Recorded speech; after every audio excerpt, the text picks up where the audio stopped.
What's up, your boy M's Vinicius Reacts back again with another reaction, man. I got myself here a video that I taught y'all in the last BG's reaction.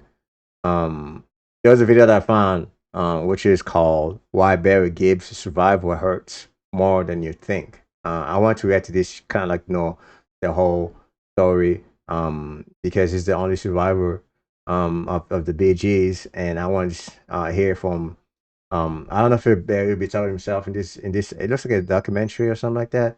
I just want to hear like their opinions and the people that we're talking and tell us about the story about why. I mean, I kind of know why he's hurting because he lost his family, man. His two brothers, man. They were like pretty big, huge back then. I mean, the '60s all the way to like maybe the 2000s, and he lost them pretty young, man. He lost, I guess, Robin pretty young, and Maurice also. So for me, since I didn't really know them that much, and I want to kind of dive deep a little bit deeper and just kind of learn their, some of the story about BG. So I'm about to check this video, man. Yeah, make sure to subscribe, like, comments. And also let me know what you want me to read next and down below in the comment section. Any suggestion, recommendation, song, whatever you have, let me know down below in the comment section. I'll make sure to check them out. And let's start this reaction, y'all. My greatest regret is that every brother I've lost was in a moment when we were not getting on. And so I have to live with that. Yeah. I'm the last man standing. You're right. Yeah.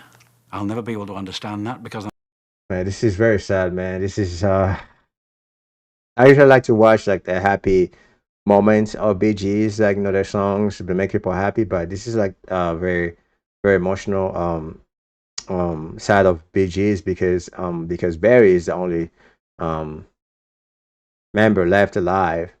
Um and it just looks like his band members. He lost his family, so it's even hurts more. I mean, even though if they were just even if they weren't his family, it would have still hurt because they've been together for so long as BG. So it's very very emotional and sad, and yeah. But we're gonna hear about from Barry to what he tells us about BG's itself. I'm the eldest. One of the most successful songwriters of all time, that of course would be Barry Gibb.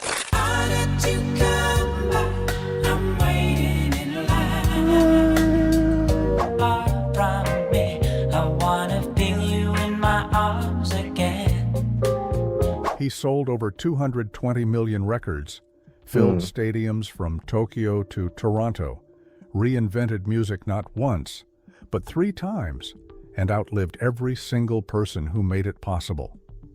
Barry Gibb is the last of his kind, a man whose voice built an empire, but whose silence now echoes with the ghosts of 3 brothers.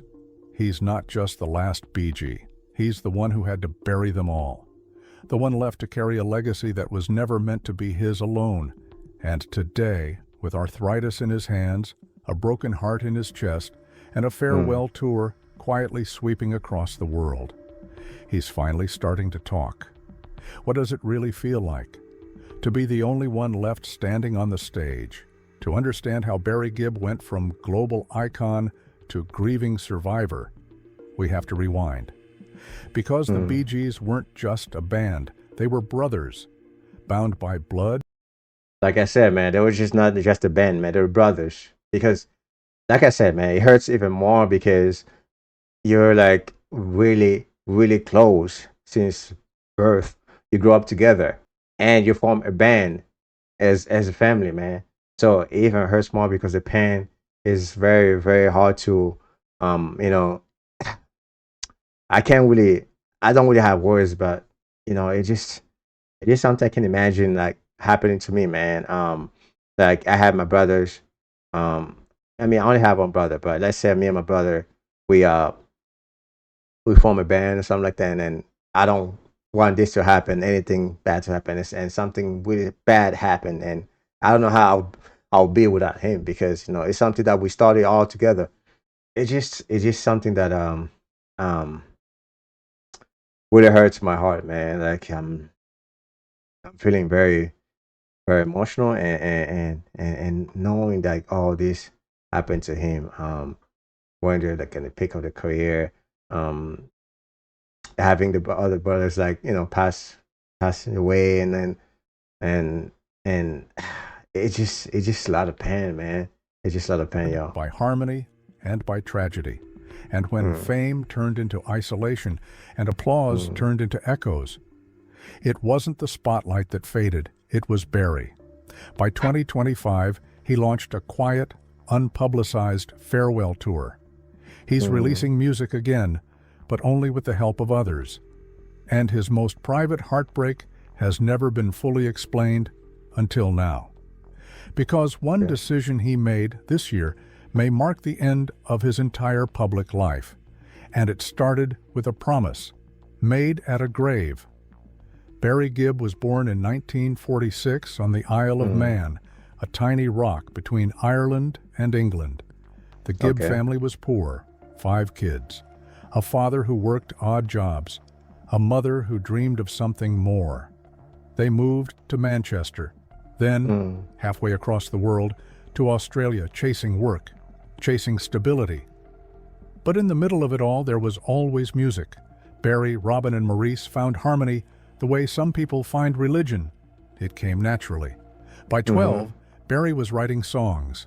At 15, he was leading the family's musical ambition. They sang in cinemas, on street corners, in tiny broadcast booths that doubled as makeshift studios. They didn't have fans yet, but they had each other. And Barry, he had belief. He I like that. I like that line right there. They didn't have fans, but they had each other. once said, "I never doubted we'd make it, not even once." But that belief would one day Self-belief, man. become both a gift and a curse. He was the eldest, the voice in the middle, the one who always looked ahead, while the others soaked in the moment. And because of that, he carried the hopes of everyone, long before the spotlight found them. There was a quiet pressure in his childhood: succeed or go home with nothing. He watched his parents pour their last coins into train tickets, watched his mother cry when gigs fell through. Barry knew that music wasn't just their dream, it was their way out. In 1967, the Gibb brothers returned to England with a handful of demos and not a single guarantee. They were talented, but the industry was flooded with hopefuls. Then came Robert Stigwood, a visionary who saw what others missed: emotional resonance. Their breakout hit, New York mining disaster 1941, struck a strange chord.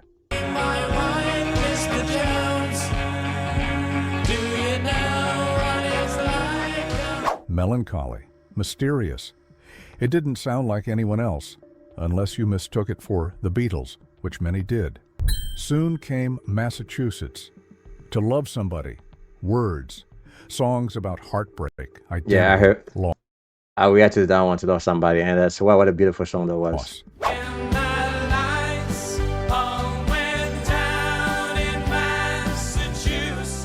And audiences listened closely. The Bee Gees weren't legends yet, but the path was laid. And Barry? He was already thinking 5 albums ahead. By the late Damn. 70s, Barry helped launch his youngest brother Andy as a solo act. Andy Gibb became a pop star almost overnight. Shadow dancing,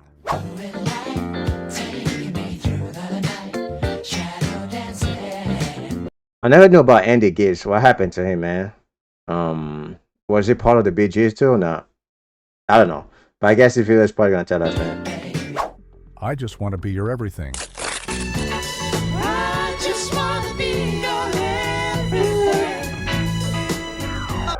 But behind the smile, Andy was unraveling. Fame hit too fast. Drugs hit even faster. And Oh, Barry, crazy, both man. mentor and surrogate father, watched it unfold. He tried to intervene, took Andy to rehab. But Andy was drowning in the very ocean Barry had taught him to swim.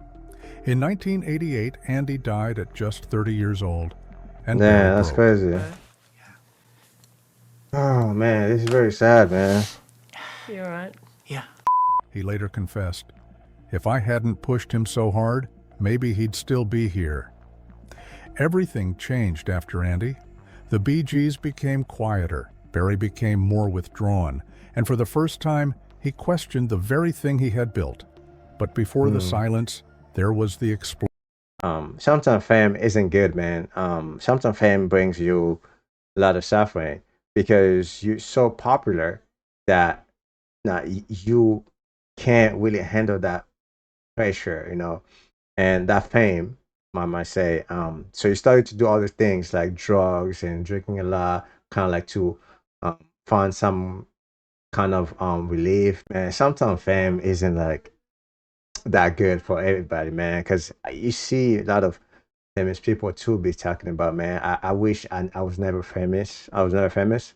I was never popular because this fame, man. I can't really live my life I want to live because there's too much pressure. There's too much things to do. So I feel like Andy kind of like got robbed off. Put into that fame too early, and he didn't know how to handle it. So I guess that led him to start into doing drugs and kind of like um, put himself to a situation that probably would make him feel better. But in the same sense, in the same way, it was probably taking his life little by little. Um, and I guess Barry felt like he needed to jump in, help him out. Um, you know, with that life, the fame, man, and took him to rehab, tried to get him to get better and stop doing drugs and stuff. But I guess he was too far gone with that life, so it kind of took his life. And so I guess that was the first brother that he lost, and yeah, so he was questioning himself if this music life was really it because this fame because of music took his brother's life away from him. Um, and it's very hard, man. It's very hard because, yeah, like me, I would like to be famous, right? I would like to be famous. I would like to have money. But sometimes I'm thinking, look, there's something you can't do when you're famous, man. You cannot go outside, hang out with your family. You cannot do this because it's gonna have a lot of people surround you and surrounding you, and it's just kind of hard, man. So you cannot lead the life as a normal person in world. So it's very complicated, man. So you need to know how to deal with that fame, with the pressure, with all that stuff, and that comes a long way with fame. You know what I mean? Explosion. Saturday Night Fever, 1977. The white suit, the falsetto, the disco ball. The Bee Gees didn't just ride the disco wave, they were the wave. Staying alive. Staying alive, staying alive. Feel the sun breaking and everybody shaking. Staying alive. How deep is your love? Need to show how deep is your love? Is your love how deep? Night Fever.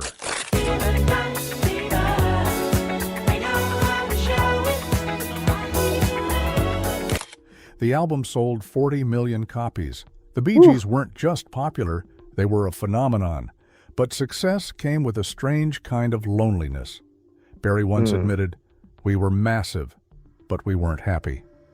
Critics turned on them. Disco became a punchline, but Barry kept writing.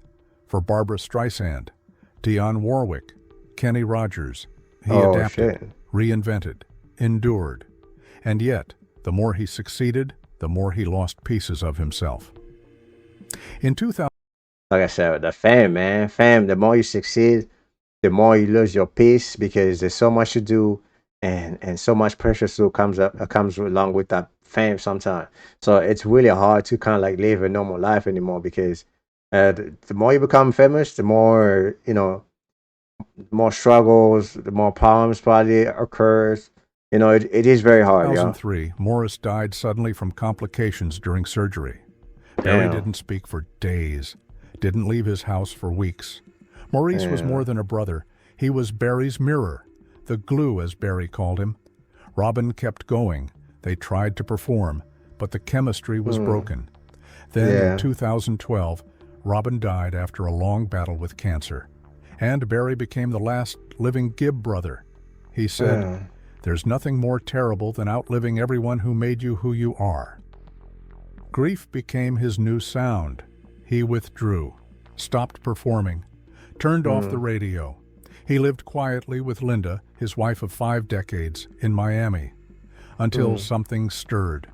In 2021, he returned to the studio, not for charts, for memory. He recorded Green Fields. And for once in my life, I'm alone. For once in my life, I'm alone, man. You all heard that lyric, man. The lyrics probably very sad, man. Oh my God. This is a lot to take in, guys. You could hear the pain from his voice. Even the words he's saying, man. For once in my life, I'm alone. I don't know if I'll be able to like record again. If I was making songs, music with my brothers and they passed away, I don't know, man. If I had the courage to come again and start, in the studio and record another song, man. So he wasn't doing this because of family. He was doing this for like memories. So it is painful, y'all. It is Reimagining painful. Bee Gees classics with Dolly Parton, Keith Urban, Brandy Carlisle. Barry said, "It's the closest I've felt to singing with my brothers again." It hit number 1. But he didn't celebrate. He cried. Then another quiet loss. He and Linda divorced. No headlines, just a statement. "With love and respect, we are parting ways."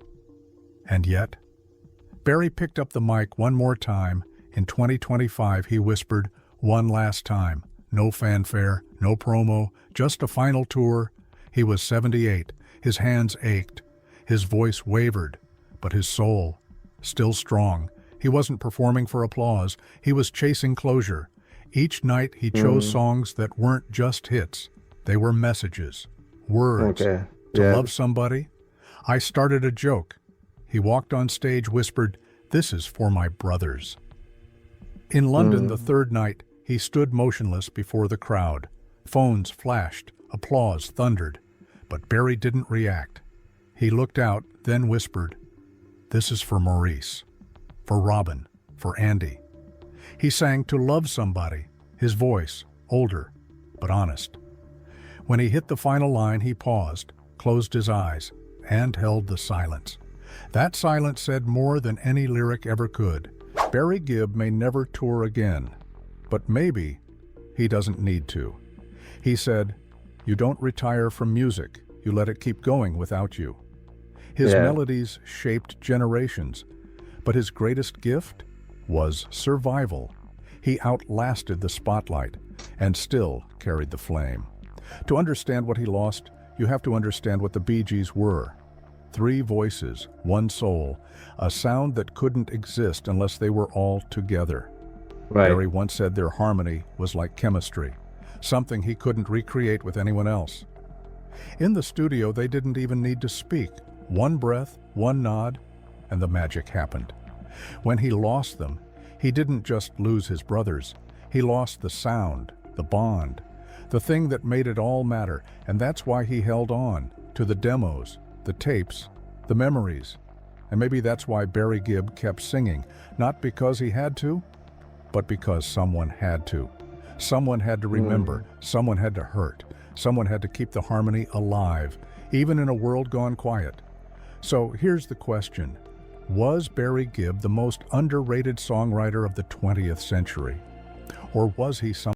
I believe so, man. I didn't know he was like writing songs for other artists, like the biggest artists, man. So yeah, he probably was one underrated songwriter ever existed, man. So it's fact, man. That's fact. rarer, the one who paid the price to keep the music alive, even when he was the only one left holding it. To understand Barry Gibb's pain, you have to understand what he lost. Because the Bee Gees weren't just a vocal group, they were an alchemy. 3 voices, 3 souls, fusing into one 3 sound souls. that defied explanation. Barry called it a chemical thing.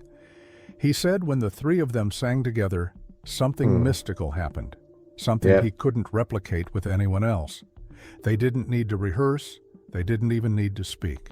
1 glance, 1 breath, and they were locked in. That's what I felt too, man. This is a song that I reacted to. Y'all probably gonna see the reaction later on. I thought it was like the song we reacted to. What's the song? I Can't See Nobody. I thought that was Barry singing. but it was robbing. Why? Because the one soul, three people, but one soul. They are connected. That's what it sounded like. You know, um, but it's what it means right here in this video, man. That's what it means. Like we are three people, but we are one soul. There cannot be two of us or one of us. There can only be three of us to make one person, to make one soul, to make one song, to make music itself, the BG itself. So the BG cannot be with one Gibb. It has to be the three Gibbs right there, who make the BG. So man, this I guess documentary really taught me a lot, man. It's teaching me a lot about the history of like what Barry feels after he lost his brothers, man. I didn't even know he had another brother, Andy. So this is a big surprise for me. But it's nice to learn the history, man, sometimes of the of the band that I'm reacting to, and because I love them so much, I wanted to know the story, and it's coming up from Barry himself, and I'm glad that I learned and I know like how much pain the sufferings, the suffering that is having, since he lost his brother, man. So it's a lot to take in, y'all. It's a lot to take in. Their writing sessions were electric. Barry would strum a chord progression. Maurice might start humming a counter melody. Robin would dive into abstract lyrics. Within hours, they had songs that would live forever. Jive Talkin' came to life in the back of a car, inspired by the rhythm of tires hitting the bridge. Emotion was written in minutes, originally meant for them, but gifted to Samantha Sang. It was instinct. It was family. And when that was gone, Barry said writing became lonely. He still had ideas, still had melodies, but no one to finish his sentences, no one to laugh when he hit a wrong note, no one to say, "That's the one." And so he held on to the old demos, the tapes, the studio outtakes, sometimes just to hear their voices, not in harmony, but in conversation. When Barry made Green Fields, he didn't intend for it to be a comeback. He thought of it as a tribute album, not for the fans, but for himself. He chose collaborators who reminded him of the brothers, Dolly's warmth, Keith Urban's smooth control, Brandi Carlile's raw emotion. Each song was recorded in Nashville. Analog gear, wooden floors, vintage microphones. Barry said it felt like being in a church. Some days he couldn't get through a take. Other times, he'd surprise himself, belting out harmonies he hadn't touched in decades. And in the silence between takes, he'd tell stories about Maurice's jokes, Robin's stubbornness, Andy's sweetness. The sessions became more than an album. They became therapy. When the project was done, Barry didn't throw a party. He lit a candle, played the masters alone in his living room, and cried. After the tour, Barry didn't issue a press statement. He simply went home.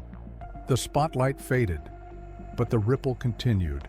Online forums lit up with memories. Fans shared stories of weddings soundtracked by words, of fathers lost to cancer who sang "How Deep Is Your Love" at family reunions.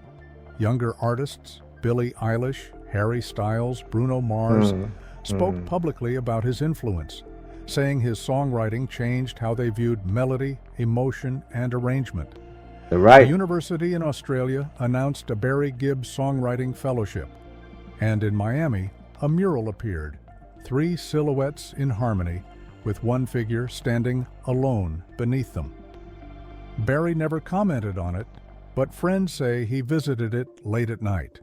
He stood in silence for 20 minutes, then walked away. Barry Gibb didn't just survive his era, he outlasted the very machine that chewed so many up. He lived through Beatlemania, disco fever, the rock backlash, MTV, auto-tune, streaming, TikTok. And yet, his voice still matters, because in a world addicted to noise, Barry offered sincerity. His songs weren't just catchy, they were confessions, time capsules of feeling, blueprints for how to love and how to grieve. So when the curtain finally falls, maybe the real legacy isn't the sound he created, it's the silence he left behind, and the truth that one man, one voice, can carry the weight of 4 hearts and still sing.